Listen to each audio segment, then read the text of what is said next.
toi, dans la gouvernance Oui. au féminin, est-ce que ça, tu le développes chez les femmes?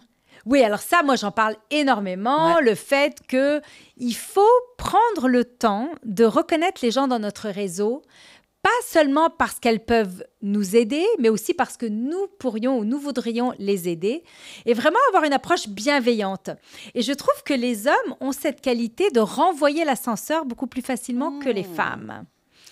Et ils vont le faire sans forcément y réfléchir, tout simplement parce que, on les critique, là, le Old Boys Club, mais il y a quand même des choses qu'ils font entre eux, de se passer la POC, qu'on ne fait pas assez entre femmes. Et ça, je m'en rends compte, parce que c'est encore et toujours les hommes qui vont m'ouvrir des portes, me rendre service, etc. Et moi, je le fais autant pour les hommes que pour les femmes. Je le fais de manière assez naturelle parce que j'aime ça, parce que j'aime les gens, j'aime leur faire plaisir et que ça ne m'enlève rien que de connecter deux personnes qui vont peut-être pouvoir s'aider ou quelqu'un qui cherche un emploi à quelqu'un qui a peut-être un emploi à offrir, etc. Donc ça, c'est quelque chose d'extrêmement important. Et quand on le fait naturellement avec bienveillance, mais le développement des affaires, les contrats, les opportunités viennent toutes seules.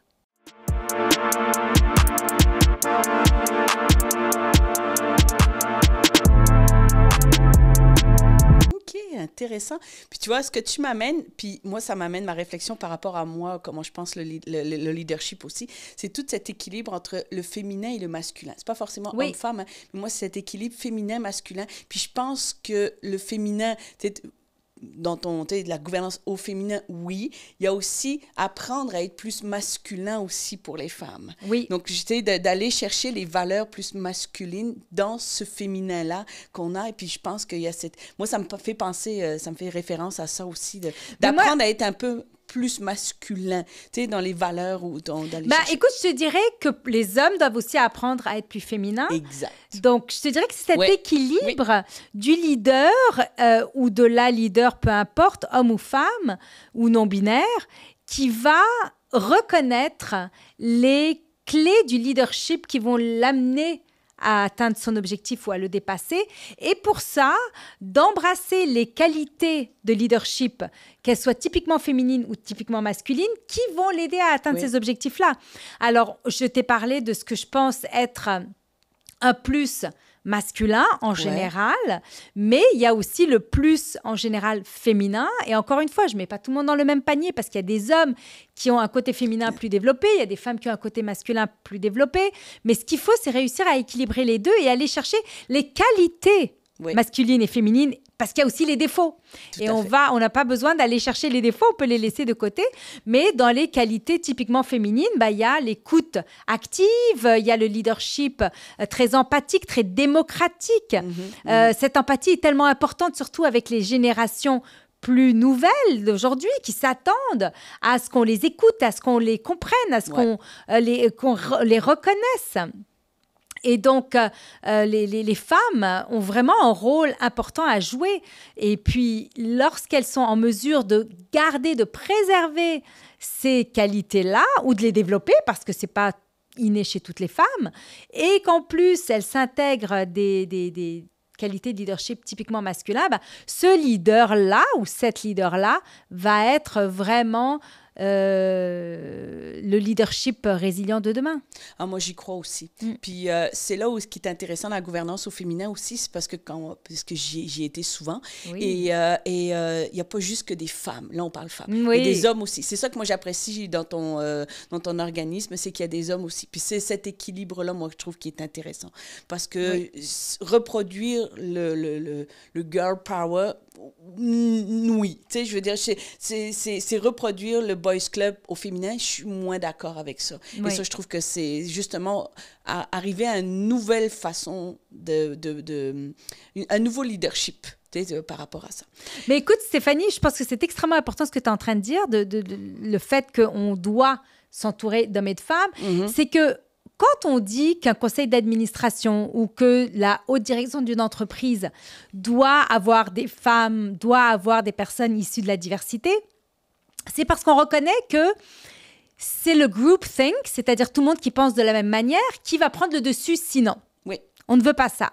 On veut des personnes qui ont toutes ces perspectives différentes et ça revient au même à la gouvernance au féminin. Si on est entre femmes, pour femmes, par femme, juste des femmes, eh ben, ça ne nous donne rien. On a besoin d'échanger sur ces éléments tellement importants avec des personnes qui ont d'autres perspectives et des hommes qui vont pouvoir nous dire ben, écoute, as-tu pensé à ceci? Moi, je vois ça comme ça. Et donc, de pouvoir faire un brainstorm avec des gens qui ne nous ressemblent pas. Sinon, j'ai qu'à mettre un miroir ou 8 miroirs autour de moi et me parler à moi-même.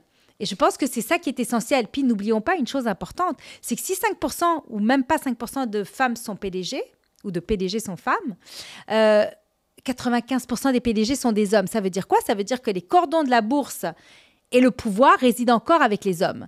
Donc, il faut qu'ils soient dans la salle. Il faut être à 2 pour atteindre une égalité. Moi, je suis d'accord avec ça. Puis il y a aussi toute l'importance de modèle, tu sais. Et je pense que ça, toi, tu le représentes bien. Puis pour moi, c'est ça aussi que tu as brisé ou poussé des portes, ouvert des portes par rapport à tout ça, de cette représentativité. Je ne sais pas comment tu le vis par rapport à ça, mais pour moi, je pense que ça, c'est important. Tu sais, d'avoir ouvert des portes, de regarder, c'est possible, on peut être des modèles aussi. Tu sais, il n'y a pas longtemps, j'ai regardé un article puis montré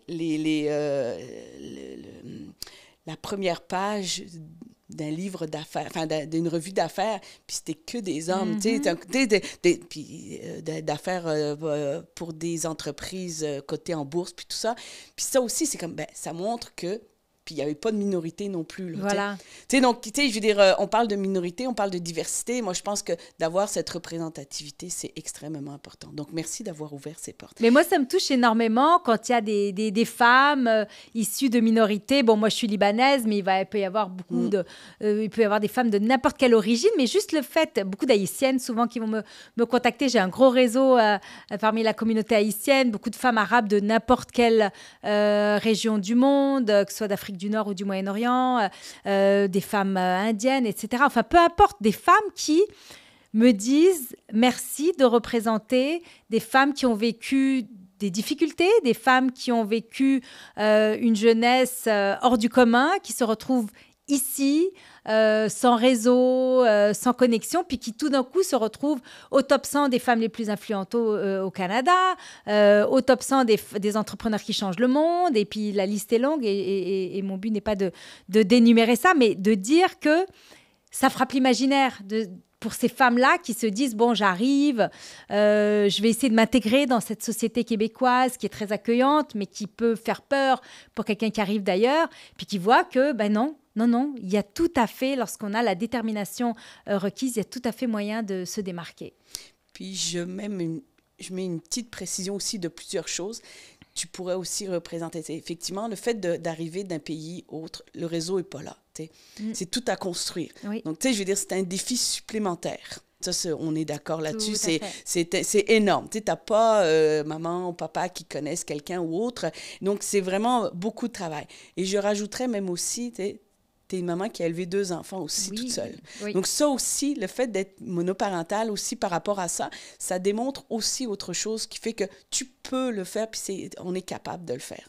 Donc merci de représenter ça aussi. Ben, merci Stéphanie. Et ça, c'est un autre élément très important dont je parlais énormément dans le temps, un petit peu moins aujourd'hui, parce que tous les deux ont des carrières extrêmement fructueuses. Élodie a 28 ans, Cédric a 26 ans, et je les vois aller et je suis extrêmement fière du résultat. Mais c'est vrai que pendant longtemps, quand ils étaient ados et que je devais me débrouiller toute seule et que j'étais sur tellement de conseils d'administration, tellement impliquée partout et avec une grosse carrière moi-même, j'ai quand même été vice-présidente exécutive d'une des plus grosses firmes d'expertise médicale au Canada.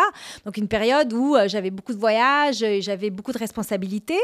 Ça me donnait l'occasion aussi de rassurer les femmes qui étaient dans ma situation, qui étaient monoparentales ou pas, ou qui avaient peut-être un conjoint qui ne s'impliquait pas assez et qui se sentait un peu déchiré par le fait que « Ah, mais je dois être à la maison pour les enfants », puis que je leur expliquais, mais n'oubliez pas que d'autonomiser vos enfants au plus jeune âge et de les amener à se débrouiller et à trouver leurs solutions par eux-mêmes, c'est un cadeau immense. Et c'est certain que si j'avais eu la moindre impression que mes enfants dérapaient, s'il y avait eu des problèmes de drogue ou de mauvaise fréquentation, j'aurais probablement tout de suite changé quelque chose pour répondre à ça. Mais le fait est que je leur ai donné toutes les bonnes valeurs et que j'ai trouvé la façon de les intéresser par ma présence parce qu'elle était plutôt rare à la maison. J'étais souvent partie, mais quand j'étais là, ils avaient envie d'être à table avec moi, ils avaient envie de me poser plein de questions, ils avaient envie de m'écouter. Et donc, on passait des moments très privilégiés qui faisaient qu'ils n'ont pas eu une adolescence difficile où ils voulaient m'éviter, où ils avaient des crises, pas du tout. Ils étaient très curieux et se sont impliqués très jeunes dans la communauté. Et moi, j'ai dit toujours... Je les ai impliqués. Tu disais qu'Élodie, à 7 ans, elle accueillait les gens ou autres dans les organismes. Ouais, l'Armée du Salut, la Société canadienne du cancer, la liste est longue. Et ils adoraient ça. Ils étaient en général les seuls enfants dans ces milieux-là. Et puis, ça leur a ouvert aussi des portes incroyables parce qu'on leur a offert des emplois. Quand ils ont commencé à être étudiants en âge, etc., dans des grosses structures, par des PDG qui les voyaient aller et qui se disaient « Mais moi, ce jeune ou cette jeune, je les veux. » Maintenant, aujourd'hui, ils sont tous les deux entrepreneurs. Ils ont leur propre business et une réussite fabuleuse. Je suis extrêmement fière. Donc, c'est aussi un encouragement pour toute mère ou père dans une situation monoparentale de dire non, ce n'est pas un esclavage. Il y a moyen de... Sans les laisser à eux-mêmes à un trop jeune âge. Il y a un âge pour chaque chose, évidemment. Mais les responsabiliser puis les autonomiser, j'entends ça. Très jeune, oui.